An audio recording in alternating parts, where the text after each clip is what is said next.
Bonjour. Donc dans cette 16e capsule, on va continuer à parler un peu sexualité et notamment sur le thème du désir. C'est une question qui revient très souvent. A-t-on besoin d'avoir du désir pour faire l'amour? Alors, ma réponse est non.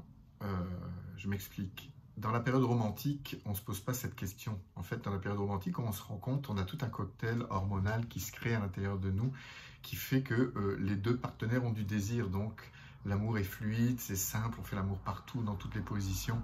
C'est pour ça qu'on l'appelle la période romantique. Voilà, nos peurs ne sont pas présentes.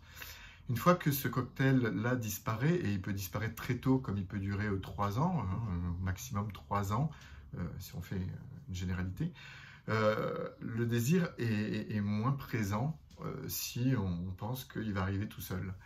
Il y a Donc c'est une façon de rester en connexion, c'est la connexion que l'on va créer avec son partenaire qui va faire qu'on continue à avoir du désir ou pas. Qu'est-ce qu'on fait pour ça? Pour moi, c'est pas grave s'il n'y a pas de désir. C'est plus grave si ma partenaire n'a pas envie que je lui donne envie. Là, je me dis, oh là, il y a quelque chose, elle a de la rancœur ou elle m'en veut pour quelque chose. Et là, nous, on va faire un dialogue imago. Et c'est là que ça devient inquiétant. Parce que si on attend que les deux partenaires aient du désir pour faire l'amour, on ne fait plus l'amour. Parce que c'est très rare d'avoir du désir en même temps. Je parle toujours après quelques années de vie commune, notamment. Donc, et c'est ce qui arrive, c'est-à-dire que beaucoup de couples ne font plus l'amour ou très peu l'amour après quelques années. Donc moi, la suggestion déjà, c'est de vous poser la question, pourquoi, quand j'ai pas envie de faire l'amour, est-ce que j'ai envie que mon partenaire me donne envie?